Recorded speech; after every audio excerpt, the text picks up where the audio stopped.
Tampak berdiri megah sebuah rumah berlantai 3 yang terlihat besar dan mewah. Rumah yang paling mewah di antara rumah-rumah para warga desa lainnya. Kisah ini terjadi sudah lama sekali. Kisah yang menceritakan tentang tumbal-tumbal pesugihan. Pak Darmo adalah seorang yang kaya raya. Dia sangat terkenal di desanya. Kekayaannya sangat melimpah dan bertambah terus-menerus, seperti ada saja sumbernya. Pak Darmo mempunyai 3 orang asisten rumah tangga dengan pekerjaannya masing-masing. Mereka bertugas dari pagi hingga sore hari.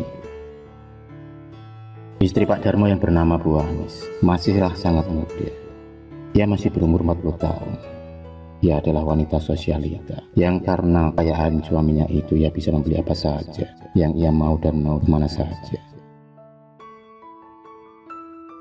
Bu Anis sangat pandai merawat tubuhnya. Tubuhnya tampak padat dan kenyang. Kulit putih mulus bersih bersinar dan bau parfum yang tak akan ketinggalan. Bau parfum yang sangat menggoda khas melekat di tubuh Bu Anis. Maka tampak sempurnalah hidup dari Bu Anis yang bergelimang dengan harta kekayaan.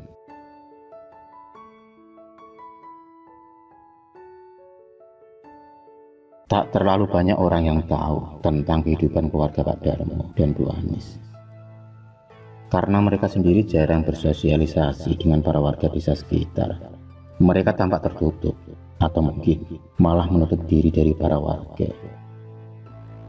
Paling hanya sesekali mereka bertegur sapa, itu pun secukupnya. Rumah mewah Pak Darmo terasa wingit, biarpun mewah, megah dan sangat luas. Tapi setiap warga desa yang melihat rumah Pak Darmo merasa rumah tersebut memiliki pandangan yang sepi, meskipun banyak lampu-lampu yang terpasang di sana sini. Sedikit banyak yang tahu tentang kehidupan dari Pak Darmo adalah Mbok Iem, pembantu yang sudah lama ikut Pak Darmo. Mbok Iem yang memang sudah sangat tahu, hanya bisa patuh dengan perintah Pak Darmo. Karena ternyata Mbok Iem pernah diancam oleh Pak Darmo agar dia diam. Mbok Iem sangat takut dengan ancaman dari Pak Darmo yang tak segan-segan akan membunuh Mbok Iem dan keluarganya jika Mbok Iem sampai berani membuka rahasia keluarga dari Pak Darmo.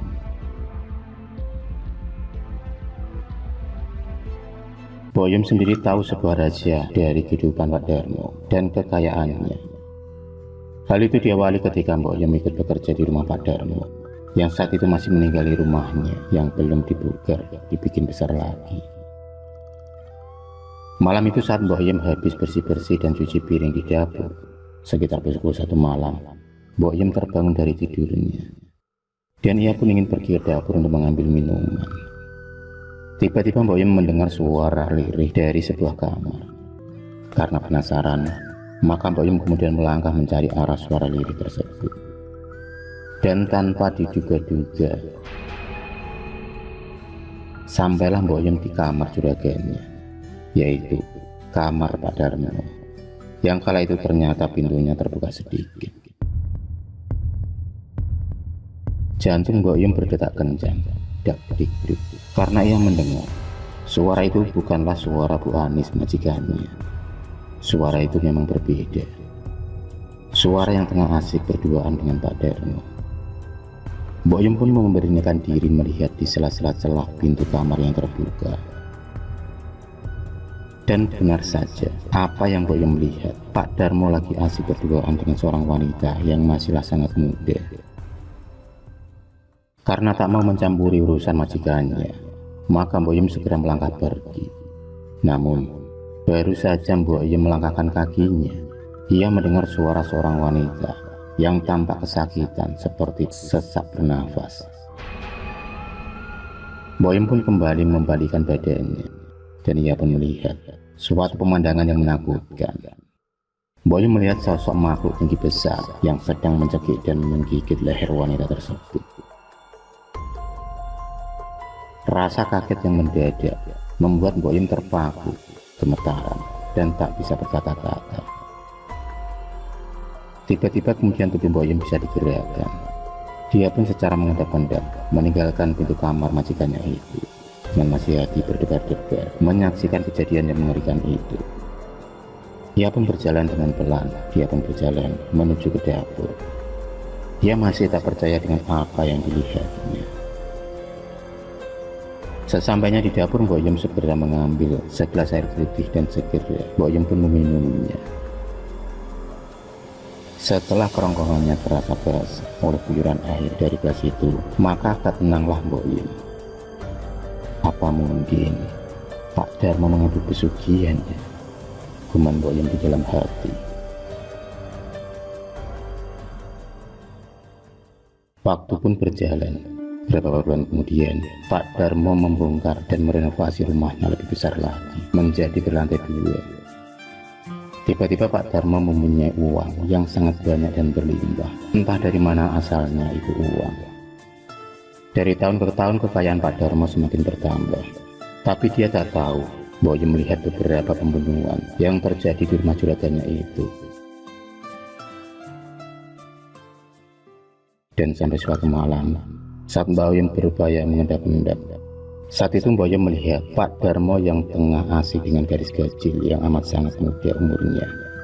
Seperti biasa, tiba-tiba tampak makhluk tinggi besar yang secara langsung menggigit dan mencekik leher gadis tersebut.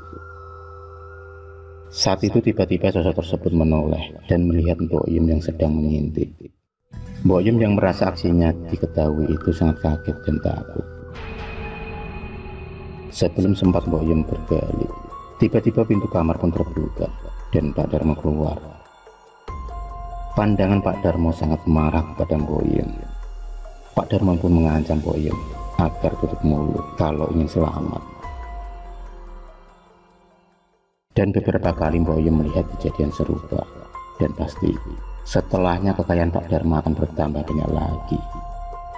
Hingga suatu ketika Pak Darmo tak sanggup lagi mendapatkan tumbal-tumbal gadis perawan untuk dipersembahkan sebagai pesugihannya. Semakin hari kekayaan Pak Darmo pun semakin berkurang, dan berkurangnya sangat cepat. Kini yang tertinggal hanyalah rumah mewah Pak Darmo. Harta yang lainnya pun ludes hilang tak berbekas. Dan hanya Mbok Yem lah yang masih bekerja ikut Pak Darmo.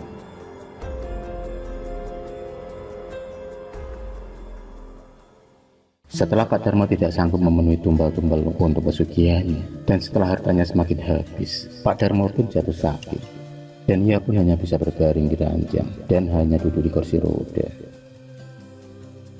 Tubuhnya kini semakin kurus kering. Ia pun akhirnya meninggal dengan cara yang tak wajar.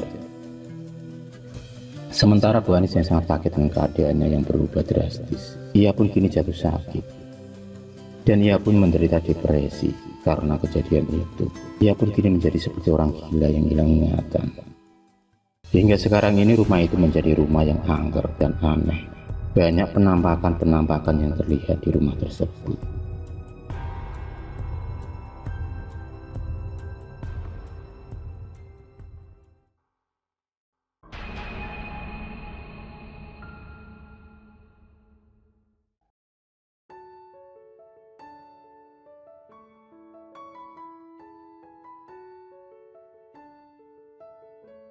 Kemiskinan memang tak bisa dipungkiri dari garis kehidupan. Garis yang biasanya jadi jurang pemisah antara si miskin dan si kaya. Entah kenapa status sosial selalu dikait-kaitkan dengan semuanya. Sebut saja Sulasmi dan Darto.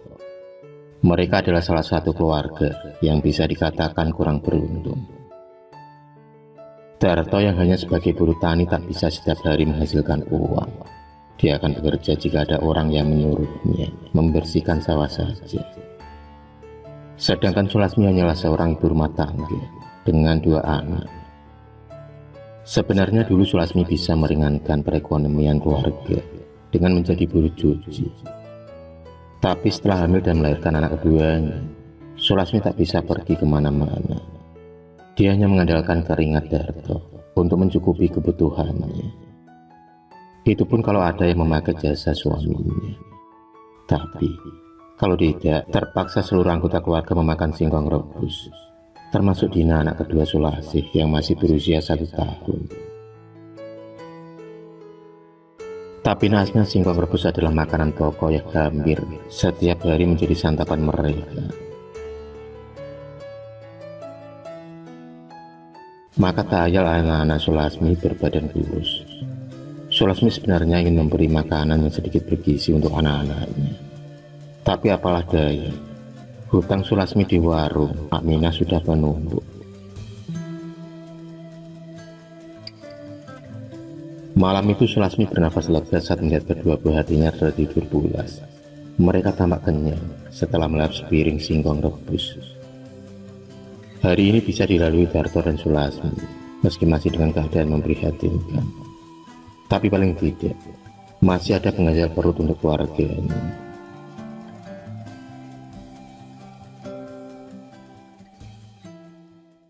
Pagi pun tiba. Radit, anak pertama Sulasmi, terlihat cemberut. Tak seperti biasanya yang selalu semangat ketika mau berangkat sekolah. Seragam yang sudah pudar warnanya, sepatu bulu dengan sedikit bolong di bagian jempolnya, serta kaos kaki yang sudah lower dia ikat dengan karet gelang, tak membuatnya malu pergi ke sekolah, meskipun banyak teman yang selalu mengejeknya. Tak entah mengapa pagi itu senyum Radit seakan hilang. Dan setelah ditanya Sulasmi, Radit belum membayar uang SPP sekolah yang ternyata sudah menunggak berbulan-bulan. Sulasmi kemudian memeluk dan mencoba menenangkan Radit. Sulasmi hanya bisa mengatakan akan segera melunasi semua tunggakan sekolah. Meski dia tahu, dia tak mungkin mendapatkan uang sebanyak itu dengan waktu yang singkat. Mendengar perkataan dari ibunya, Radit pun bisa tersenyum dan berangkat ke sekolah dengan gembira. Sulasmi tersenyum melihat semangat Radit dalam menuntut ilmu, meski dia tahu ada beban yang begitu berat di pundaknya. Siang itu, seperti biasa Sulasmi memasak nasi tiwul untuk keluarganya. Perekonomian keluarga yang morat-marit membuatnya tak mampu membeli beras. Tiwul sendiri adalah makanan pokok pengganti beras yang terbuat dari singkong yang dikeringkan dan dijadikan tepung, lalu diadoni hingga menyerupai beras.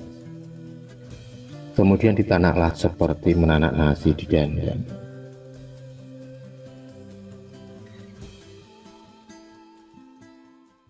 Siang itu tak sengaja Sulasmi bertemu dengan Munir, teman kecilnya dan teman bermain Sulasmi. Tapi keindahan saat bersama itu pun sirna saat mereka tumbuh remaja, lantaran cinta segitiga antara Sulasmi, Darto, dan Muniroh. Rasa sakit yang dirasakan Muniroh masih dibawa sampai sekarang.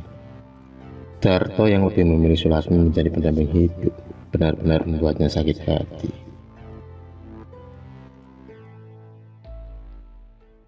Muniroh pun menghina Sulasmi habis-habisan. Kehidupan Muniroh yang begitu mapan membuat sikapnya semena-mena terhadap Sulasmi. Tapi keluarga Sulasmi yang jauh dari kata pas-pasan itu malah mampu membuat Muniroh iri. Lantaran sudah bertahun-tahun lamanya menikah, dia belum juga memiliki momongan. Muniroh pun meninggalkan Sulasmi dengan perasaan yang masih kesal. Sesampainya di rumah, Muniroh merasakan hatinya was-was saat teringat ucapan dari Mbah Suroso, seorang dukun yang baru saja ditemuinya. Dia nekat mendatangi rumah dukun tersebut karena mendapat sebuah bisikan yang dari mana asalnya. Kebang hutan di warung sotonya itu adalah kunci dari segala permasalahan Muniroh saat ini. Usaha yang digeluti bersama suaminya itu sedang diambang kehancuran. Hutang menumpuk di mana-mana. Maka dia tak ada cara lain selain menuruti bisikan gaib tersebut. Sesampainya di kediaman Mbah Suroso, Muniroh pun dibuat kaget dengan syarat yang diajukan, yaitu menjadikan tubuh anak kecilnya sebagai tunggu di warungnya. Muniroh sempat menolak, tapi lagi-lagi iming-iming harta yang melimpah membuat Muniroh gelap mata. Dia pun akhirnya menyetujui persyaratan itu, meski dia belum tahu siapa yang akan dijadikan tumbal pesugihannya nanti.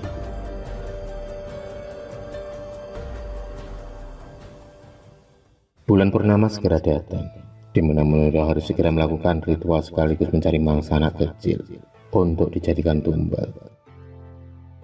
Entah dari mana datangnya pikiran itu. Pikiran itu pun tertuju pada Radit, anak Sulasmi yang dianggap sebagai musuh besarnya. Aksinya akhirnya dilancarkan Muniro. Saat pulang sekolah, Radit pun diiming-imingi Muniro dengan es krim dan juga mainan. Radit yang terlihat mulai tertarik segera dimasukkan Muniro ke dalam mobilnya. Radit sendiri begitu senang saat dibawa ke rumah Muniro. Dia dimanjakan dengan rumah mewah dan juga fasilitas-fasilitas lainnya yang tentu saja tidak didapatkan di rumahnya. Sementara itu di sisi lain Sulasmi tampak kebingungan lantaran Radit belum juga pulang sampai sore hari. Tak terasa awan gelap mulai menyelimuti. Jam sudah menunjukkan pukul 8 malam. Selesai makan malam, Radit dengan polosnya hanya menuruti perintah Muniro yang menyuruh Radit tidur di antara lilin-lilin yang mengelilingi tubuhnya. Muniro pun bersiap melakukan sebuah ritual bersama suaminya. Segala umpur rampe dan ayam cemani tersaji di depannya.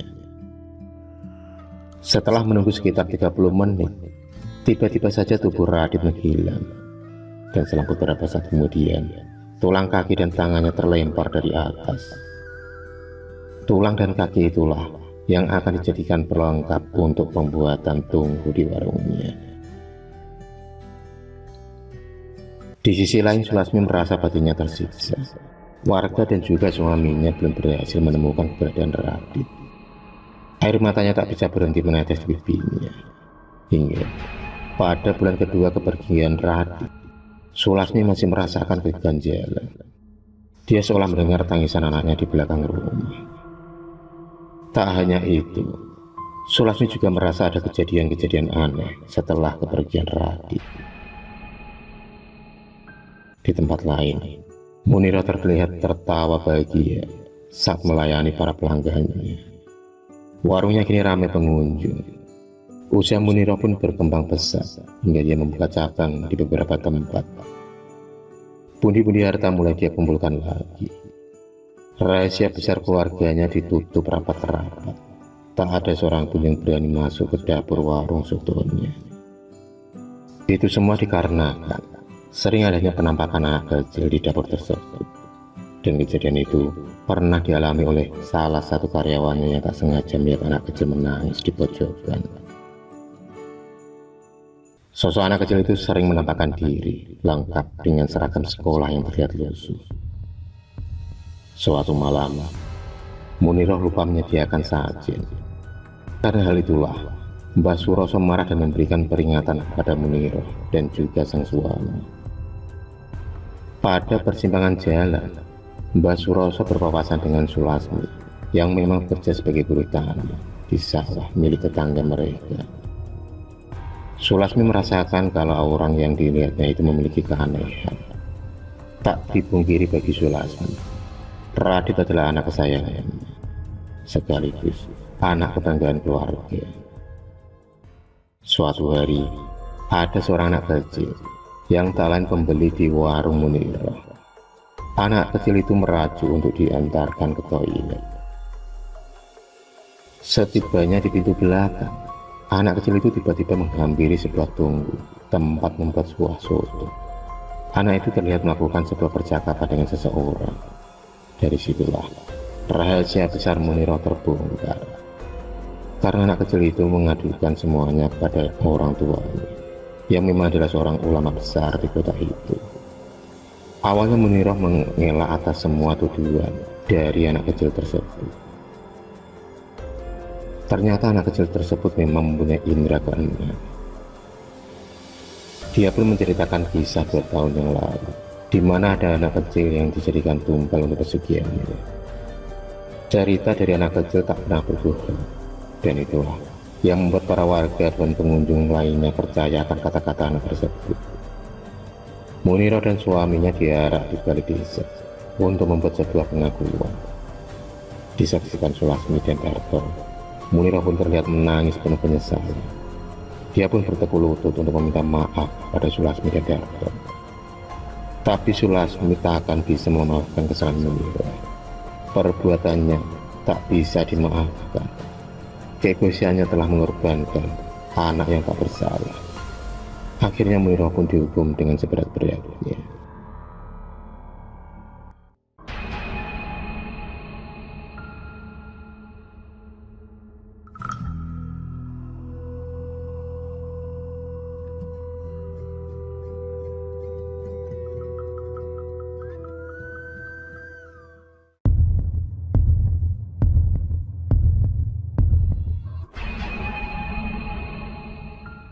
Terima kasih sudah menonton video cerita bergambar ini. Klik subscribe untuk terus berlangganan video-video cerita bergambar selanjutnya. Semangat berkarya.